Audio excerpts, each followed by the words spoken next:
Welcome back to The Explainer. Today, we're diving headfirst into one of history's absolute greatest maritime mysteries. You know the one, the kind of legend that's literally fueled nightmares, Hollywood blockbusters, and just endless speculation.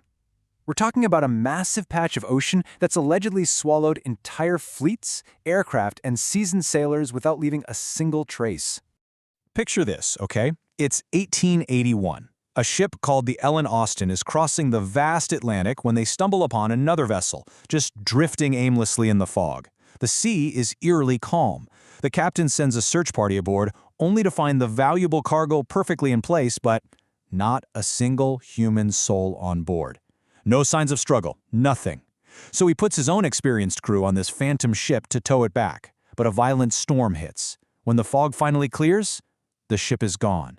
And when they spot it days later, that second crew is also completely vanished into thin air. It's wild. Section 1. Centuries of Strange Disappearances. Now that chilling tale was definitely not an isolated incident. Over the centuries, this specific area earned some truly terrifying nicknames, right? The Isle of Devils, the Twilight Zone, the Limbo of the Lost. Let's map out exactly where this so-called limbo actually is. The Bermuda Triangle is this massive, roughly 500,000 square mile stretch of the Atlantic Ocean. If you draw a line from the southeast coast of Florida up to Bermuda and straight down to Puerto Rico, boom, you get this infamous zone. It's a huge expanse of open water, and the strange reports here go back way further than you might actually think. In fact, they go all the way back to 1492. Check out this incredible quote. Christopher Columbus himself documented bizarre events while sailing through this exact area in his diary. He wrote about how the weather suddenly turned terrifying and his compass needles began spinning like mad, totally defying all logic.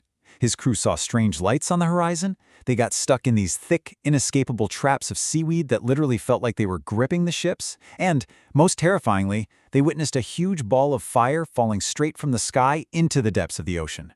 Section 2. The most famous vanishings.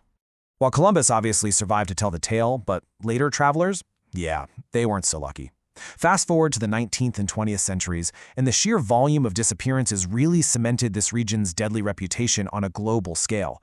Let's just track this timeline of tragedy real quick. In 1840, the French ship Rosalie is found pristine but completely empty, except for a canary, a cat, and some chickens. Weird, right? Then in 1881, we've got the Ellen Austin double crew vanishing we just talked about. But the mystery doesn't just swallow civilian ships. It relentlessly consumed military powerhouses too. Like in 1918, the U.S. Navy's massive flagship, the USS Cyclops, just vanishes, taking 306 people and over 10,000 tons of explosive manganese with it. And then, the danger turned to the sky. In 1945, Flight 19, 5 U.S. Navy torpedo bombers on a routine training mission under perfectly clear skies completely disappear off the radar. And what happened next with Flight 19 is just staggering. A rescue plane carrying 13 men was sent out that very night to find them. And it vanished too. The Navy launched a massive search operation covering a mind-blowing 300,000 square miles of the Atlantic Ocean. To put that into perspective, that is roughly the size of Texas. And what did they find? Absolutely nothing. Investigators were completely baffled, literally stating the planes disappeared as if they'd gone to Mars. It was this terrifying string of events that finally gave the area its legendary name. In 1964, a writer named Vincent Gaddis published an article in a pulp magazine called Argosy, titled The Deadly Bermuda Triangle. He was actually the very first to define those boundaries, fueling a public obsession that was just hungry for sci-fi mysteries.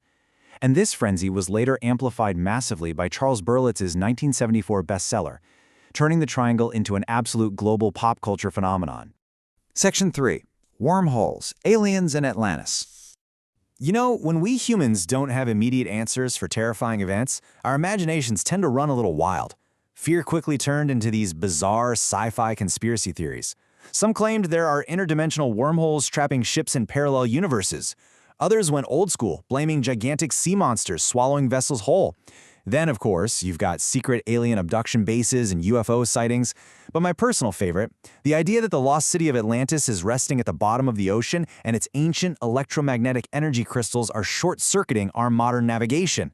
And hey, let's not forget the theorists blaming classified U.S. government experiments like a watery Area 51 intentionally destroying ships to hide their secrets. Look, it makes for great movies, but we really have to ask the critical question here. So, why do they really vanish? Are we dealing with Atlantean death rays and aliens, or is there something much more grounded and scientific at play? Section 4. The Scientific Explanations. Let's peel back the Hollywood mythology for a second and look at the hard evidence. In 1975, researcher Larry Kush published a book that systematically debunked the myth. He dug through old logbooks and weather records, proving that many of these so-called mysterious disappearances were simply cases of highly exaggerated reporting, ignored storms, or ships that weren't even anywhere near the triangle to begin with. But what about the genuine navigational failures, like Flight 19 or Columbus's spinning compass? Well, Earth actually has two norths. You have geographic north, which is what you see on a physical map, and magnetic north, which is where your compass needle actually points. The difference between them is called magnetic variation. And this brilliantly illustrates the scientific reality, the agonic line. This is a specific alignment where geographic and magnetic north perfectly match up. And when you know it, the Bermuda Triangle historically sits right around this line. Early navigators, who didn't really understand how to adjust for this sudden shift in magnetic variation, trusted their compasses directly and ended up drifting disastrously off course. This proves that a lot of those early vanishings were the tragic result of simple human miscalculation, not supernatural forces. But wait, you might say, what about massive cargo ships sinking without a trace of debris? While scientists point to massive deposits of methane gas right beneath the seabed. If this gas suddenly erupts like an underwater volcano, it creates billions of tiny bubbles. This sharply drops the density of the water. Suddenly, that water can no longer support the massive weight of a ship. The vessel loses buoyancy and sinks straight down instantly, literally like falling through a trapdoor. Terrifying? Oh, for sure. Supernatural? Absolutely not. And the danger isn't just in the water. The skies above the triangle are fiercely volatile. Look at this staggering number. 170 miles per hour. Back in 2016, satellite imagery revealed these strange hexagonal clouds forming over the triangle. Scientists call these literal air bombs. When they break apart, they unleash localized microbursts of downward wind reaching 170 miles per hour. That is more than enough force to completely destabilize a ship, create 100-foot rogue waves, or just blast an airplane right out of the sky. These extreme weather anomalies might even explain one of the wildest survivor stories out there. In 1970, pilot Bruce Gernon claimed he flew through a bizarre electronic fog that completely disabled his instruments, and he ended up reaching Miami in record time. His plane somehow averaged speeds over 300 miles per hour.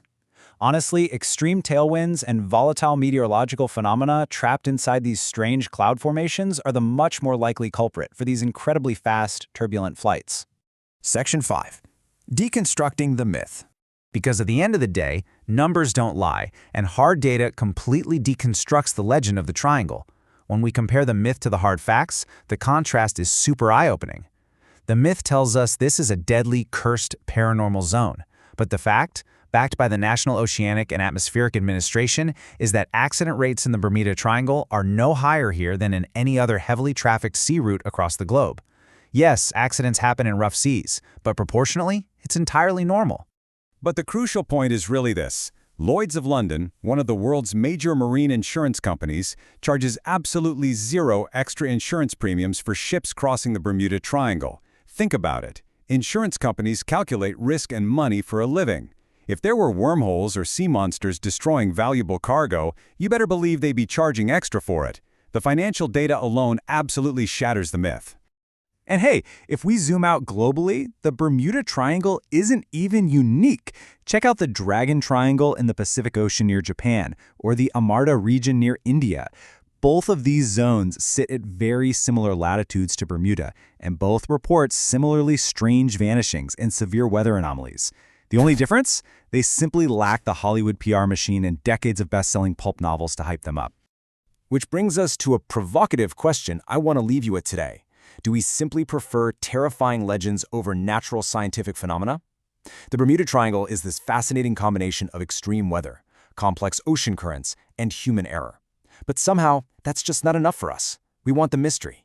It really makes you wonder, how many other ordinary tragedies have we immortalized as legendary myths just because a good story is harder to sink than a ship? Thank you so much for joining me for this explainer. Stay curious, keep asking questions, and I'll catch you on the next one.